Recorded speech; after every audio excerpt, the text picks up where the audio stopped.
Hello, hola, welcome back to Rena MoMoney Plus videos. I'm your girl Rena MoMoney, and today we're going to be talking about what to say to motivated sellers. What to say to motivated sellers.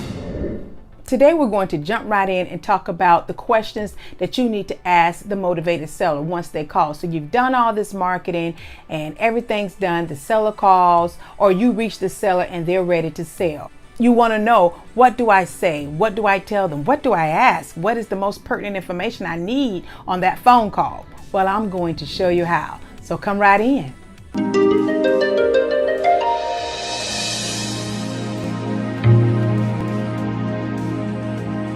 What I found is a lot of time beginners get afraid to start. They're a little scared, and they're scared because they don't know exactly the questions they need to be asking. They don't even know what a motivated seller is. First of all, we need to determine if they're a motivated seller, because remember, that's what we want. That's what makes us a good deal. The motivated sellers, the sellers that are ready to release that property, they're ready to make some money, they're tired of it, they have these repairs that they don't want to deal with. So many reasons why sellers become motivated. They could be leaving out of town. It could be just too much for them, or they're just not really interested in being a landlord. There are so many reasons why sellers want to sell and makes them motivated.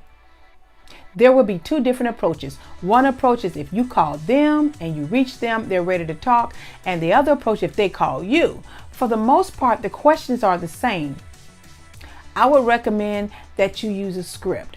I have a script that I give to my assistant and my cold caller to use. It has step-by-step questions that I've developed. You practice it so that you can sound fluent. You practice it so that it can sound like a basic conversation and not that you're reading a script, although you're going to use a script. On the script, you have the property address. That's going to be number one to get. First, you're going to introduce yourself. You're going to say who you are. You're going to tell them what you're about, why you're calling. You want to get them comfortable. You want to tell them you're a real estate investment company that purchases all types of houses in any type of situation. So regardless of their situation, you can help them out, because guess what? You will be able to help them out. You want to let them know that the process is very simple. This is some of the things that you will say in your introduction. You're going to let them know who you are. Also, in that introduction, you can let them know that we can make you an offer within 24 hours. Because one of the things you don't want to do is stick out there and make an offer, then find out you should have made a $10,000 less, or you lowballed them so low that you could have went up 10 more thousand, you just lost the deal. Always make a conversation, make it in a basic conversation. And with this, it comes practice. It does take practice. Throughout your conversation, here's the 3 focal points that you want to always make sure that you're putting in their head. You're embedding that. That is that you are a cash buyer. You have a cash offer. As is, you will buy it as is. And the third is that you close quickly.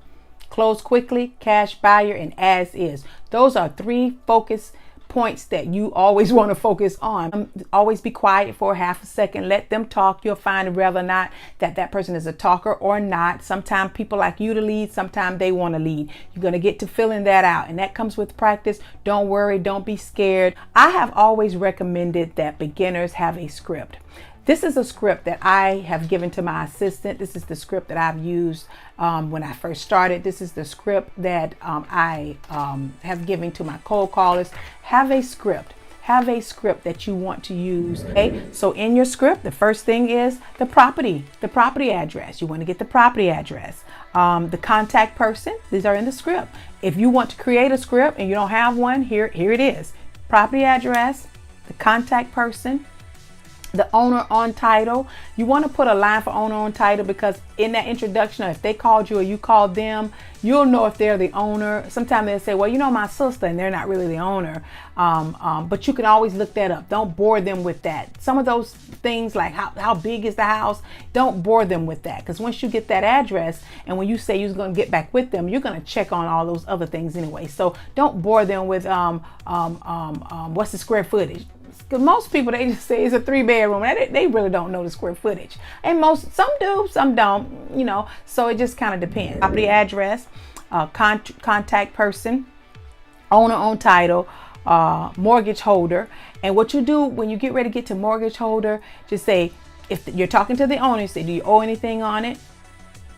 You want to ask like that. And then you can put a little note to yourself, yes, there's a mortgage holder, because you don't want to ask about mortgage information at the beginning, because remember, you just got out of introduction. So you don't want to ask about their mortgage from the very, very beginning. After you get their name, also ask, can you have their callback number? Is this a good number to text you on? That's what I normally say. That way I'll know if I got their cell number. I say, is this a good number to text you on? Can you receive texts off this phone number here? Then I know I have their cell number. If they say, no, let me give you another number, then you know, okay, now you got two numbers, because you got the number that came up and then the number that's going to 9 times out of 10 be their cell number, which is definitely what you want, because you want to follow up. You're going to be text blasting. You're going to be doing this information until you get the deal. And when you get the contract, you want to be able to email them and send over the contract. So along with getting the telephone number, you want to get the email. So you have a slot on your script to get the telephone number, get the email, get the phone number. All that's basic. Now moving right along, you want to know whether or not they live in the house, whether the house is vacant or tenant occupied. You'll ask them, is there any repairs needed? Once you ask them that, depending on the answer, if they say, no, nothing's needed, we just went in, they'll start talking. Let them talk. We just went in and we redid the whole floor. That lady left the carpet all messed up and nasty, and she just had her dog stuff and everything. You'll know then. You make a mental note. Well, not a mental note. You're going to have a script, remember? So you're going to have some paper there, and you're going to write down, floors needed. You're going to rewrite down some of the repairs. She may say, well, I know last time she said that her toilet was moving. Dancing toilet. You want to write those things down on the repairs that's needed, because that's going to help you give you an estimate. So again, you're going to ask that seller, any repairs you know of, any repairs needed, what was the last thing done, things like that. You want to ask if anything recently been upgraded, how is the roof? That's another question. Any problems with plumbing, and then be quiet, let them say it. Another pertinent question is the house listed? Do you have it listed with the realtor right now? Is it on the market? You want to know that too, because that's going to determine next steps as well. Before we get into the next step, which is motivation, and we have several more, so make sure you stay tuned, stay to the end here. But before we get into it, if I've given you any information, I've always said, if this is valuable, if it's helping you save money or make money, and you haven't subscribed already, please do so. Smash that subscribe button right now. It'll really help out the channel. Again, this channel will be jam-packed with nothing but free information on helping you become a better you, helping you succeed at this real estate, and giving you tips and tools that's going to make you more money and more money and more money. So if you're still here with me right now, that means you have taken the steps to become a better you. That means you're trying to perfect your craft. So I want to give a shout out to you. And I also want to give a shout out to the subscribers already, some new subscribers that decided to take that extra step. So I want to give a shout out to you and thank you. But I'll put it right there and give you a shout out. And if I didn't mention your name, you still have a shout out right there. And I want to give you heads up on looking at the shout out there, or either there, it's somewhere up in here, somewhere on this video. But thank you, and great start for you trying to help yourself become a better you. And thanks for subscribing. If you want to be mentioned on my next Rena MoMoney, please subscribe now. Hit the little belly so that you won't miss the great stuff that I got for you. Okay, moving right along, let's get back to the lesson. Motivation. You want to find out the seller's motivation. Why are they looking to sell? Why do they want to sell? How soon do they need to sell?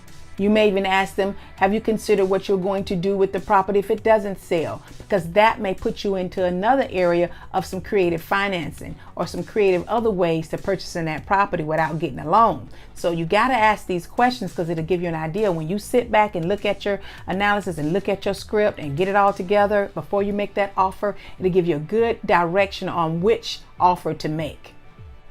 Some more important questions that you want to ask that motivated seller is if they're behind on payments.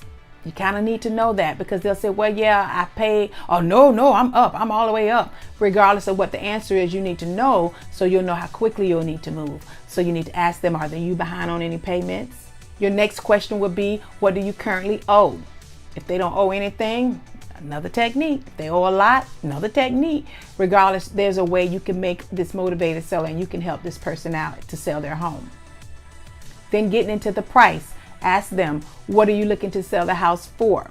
Keep in mind, he who names the price first loses. The person that says the price first loses. So you want your seller to make mention. You're going to find sellers that's going to say, oh, just make me an offer. I don't know. I haven't thought about it. They've thought about it. Believe me, they've thought about it. So don't believe that. Believe me, they thought about it. So try to get them to kind of give you an idea of what they want. Even though you're still going to make your offer, you're still going to do your numbers and your due diligence, but try to get a number from them. Once they give you that number, if they do, because you're going to try to get it out. Some of them you will, some of them you won't. Then say, well, if I can make you a cash offer, what is the best you can do? What's the best number you can do? What's the best price you can sell me this house for that will still work for you? That's what you ask them.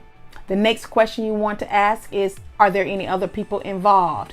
You know, find out if it's another uncle or a cousin or a realtor buddy or a broker. Find out if there's anyone else involved.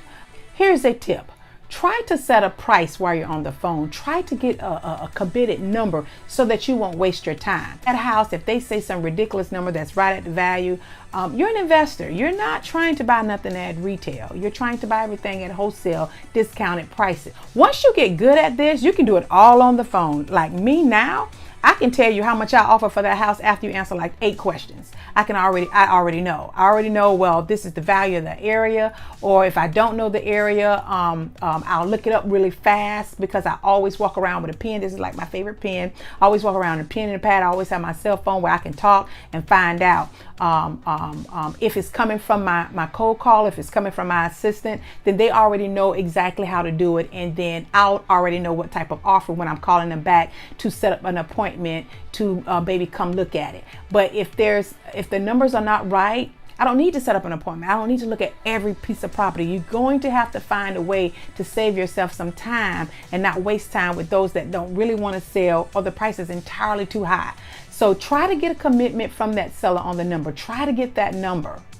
If y'all can make an agreement, if he say, I'll take $150,000 for this house, and you know that's a good deal, and you got him to commit, or they say, look, I'm not taking no less than 130, and you know that's what it is, or whatever that number is. The ultimate goal is to try to get them to commit on the phone. Then all you have to do is shoot them out a contract, email them out a contract. At that point, you want to get that deal locked down on the phone if you can. That will come with practice. It come with a little experience.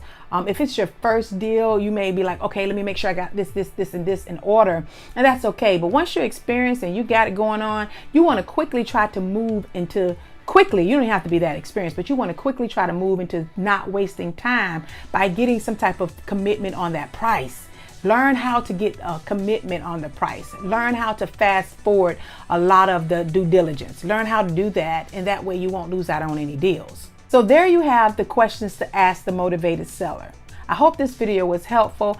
I hope it helped you out. And if it did, please subscribe. Make a comment. Let me know which part you didn't understand, or let me know which part in the comment section that you wanted me to expand on. Like if you like this video. Continue to watch. Keep watching Rena MoMoney Plus, because we will be again jam-packed with free information, investing 101, wholesaling 101, financing 101, becoming a better you 101. I look forward to seeing you on the next video. Remember, click another Rena MoMoney Plus video so that you can start perfecting your craft. Also, remember I said we will talk about finances, we would talk about stocks, we would talk about all kind of different ways, mainly real estate, mainly wholesaling. Well, if you want to start into the stock game and you want to try to start investing in stocks, check down in my description, check down below. I have a link with Webull. Webull is a brokerage firm, a stock brokerage that you can trade from 4 a.m. to 8 p.m. I love Webull. I actually have 3 stock brokerage firms that I use, but I love Webull because I use Webull when I'm doing my day trading and my swing trading. I use TD Ameritrade when I have my growth stocks and all my other good stuff. Then I also have another brokerage firm that I use. Click down below.